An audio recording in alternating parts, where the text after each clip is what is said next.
Hi everyone. So I asked for you to submit questions if you wanted. So this is the reading for today, submitted by Amber Nikki.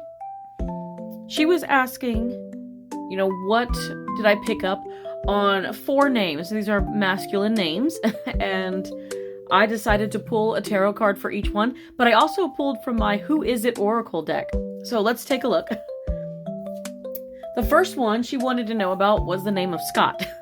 So please keep in mind when you're watching this, when we read for others, we read for ourselves. And saying that, it also applies that when you're watching a reading that might be specific to one person, the reading might be also specific to you. So please take what resonates and leave the rest.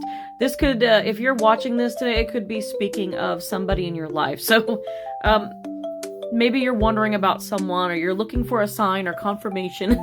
Let it be that. If it doesn't apply, it doesn't apply. So I was asked, what do I pick up on these 4 names? So the first up is Scott. I got the 6 of Wands. And with the 6 of Wands, let's see if I can get the boat in there. There we go. I feel like this is somebody that, and if this could be specific for some of you, but I feel like Scott is a person that you're moving on from. Their name was Scott, and the Who Is It Oracle says it's a brunette. So Scott could be brown-haired or sandy-haired, something like that, but mostly it's going to be brown, brunette. I also get the sense that this is somebody who kind of liked meeting up for coffee. They might be like a coffee junkie or something like that. Love caffeine. Might be part of their ritual. I feel like with looking at this, like, who is Scott? And, if you're moving on from them, this could have been this relationship could be either, because relationships come in different forms. So Scott could have been someone you were very close with, whether that was, romantic or it was more platonic. It could have been a friendship. Sometimes people come and go from our lives. So I feel like those of you who know a Scott are moving on from a Scott. And he was brown-haired. And let's see, I'm going to just ask, what else do I need to know about Scott? Really quickly.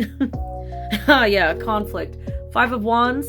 There was a lot of conflict. There was a struggle. I think it was a struggle, whether it was getting along with him. Maybe your belief systems didn't quite match. Sometimes we have those core ideologies that are important to us, and you want to be compatible, whether with partner or friend or both. You want to be compatible, and some people aren't. And sometimes it's capable. The capability is there to be friends with people who are different than us. That's fine. But sometimes when you're so far apart that, the divided line, and a lot of it is political these days, so maybe there is a political difference. So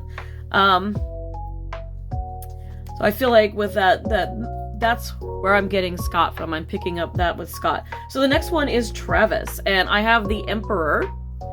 And with the Emperor, the Emperor is somebody who has a lot of control. Now, this could be reversed. I don't have these cards reversed necessarily, but I get the sense that he liked to control things, and in a way that could be good. Guidance, structure, taking care of things is great. When you're the Emperor, you're in charge, you're a leader. But there could also be a part of him that wasn't so great. So it's like, with Travis, I'm getting the sense that let me look at this.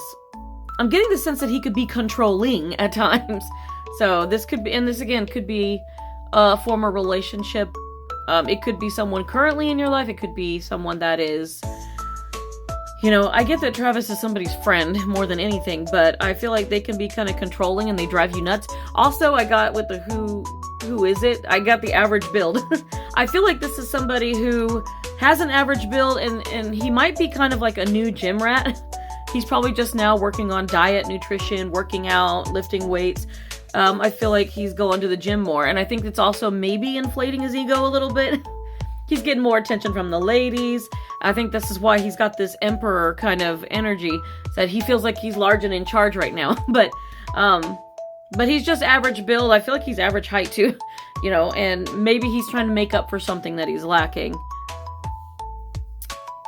And when I shuffle the cards to see what on the bottom of the deck do we need to know about Travis? Like, let's see. Oh, okay. Ace of Swords. Yeah, like, he's got like an overblown confidence thing going on here. I mean, it's not bad. It's great to be confident, but his ego's too much. It's almost like too much in the driver's seat. He needs to be humbled a little bit. So he might be thinking pretty highly of himself right now. And that could be something that's kind of aggravating those of you that know a Travis like this. That might be a little bit much. Okay. With that being said, we're moving on to a Josh. So let's see. What do I... Okay, Josh seems effeminate. I'm just going to say it. and this could be... I mean, it could be gender fluid. Josh could be gay, bi, trans. It doesn't matter. I may be speaking of somebody's friend or somebody's girlfriend, boyfriend, whatever you want to call it out there. It could be effeminate. It doesn't have to be. But I'm getting the Seven of Wands. So this is somebody who is really struggled.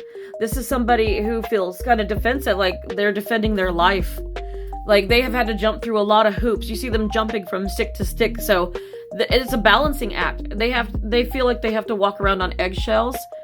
So if you know a Josh out there that is running around like this and, you know, maybe they feel like their lifestyle is not accepted, which we know in this day and time, there's a lot of people they're hating right now. There's a lot of people who don't approve. And I don't think it's justified in any way. I think that if Josh wants to live his life how he wants to, you know, or if, you know, however they identify themselves, that Josh can be genuinely themselves. And I only say that because I did get makeup.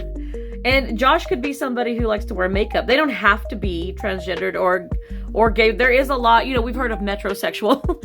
So this could be somebody that's very prim and proper. Like, this could be an actor too, just on the side. Like, I'm getting something that there might be someone who does a lot of, like, plays, and maybe they're trying to get into the movie industry.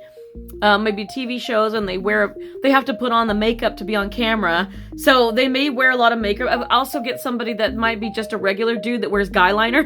Maybe he works at a bar, maybe he has to wear guy liner in his line of work. Who knows? You know, like, there are guys that wear the guy liner, so there could be that in the makeup. I mean, I feel like this is somebody who works really hard, and they, you know, they may get judged a lot, and the Seven of Wands just tells me that they do get defensive about it, and they're trying to be more vulnerable, but people kind of get on them a lot. So that's what I'm saying with that. And let's see, what do we have to say about Josh? I got the Sun. This is great. Josh is genuinely a very happy, jovial person to be around. So if you know any Joshes like this, no matter what hardships that they've been through or bullying or anything, this is the type of Josh that is just authentically themselves, and they have a beautiful personality, and they're just very cheery, and, you know, they joke around and laugh, and they lighten up a room when they walk in. So I just think that is a beautiful thing. Last but not least, we have Adam. With the Adam, I got the Magician, and I feel like this is someone who's extremely creative, and somebody who might be an entrepreneur, someone who started business for themselves. And I feel like Adam has blue eyes. That's what came out with that. But the Magician is someone who manifests pretty easily. So, like, I feel like with Adam, he's got a lot going on.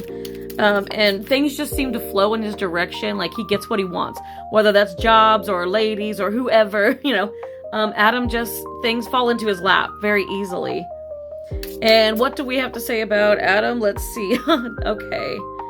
Oh, Judgment. Okay. I get Judgment here, but it's not what you think. I mean, there could be people that judge him and think that he's like a player, like a ladies' man. That's one thing. But Judgment is also soul calling. So I figure that Adam is the type of person that you have an Adam in your life. This person is deciding to go into business for themselves, and they're very innovative and creative, and they know how to run a business. They are going to be very successful at it because they just have the skills. So that is kind of what I'm getting with the Judgment card there. So I hope that helps, Amber Nikki. I hope that helped you in some way, but some of those messages might be for other people. So until next time, everybody. Thanks.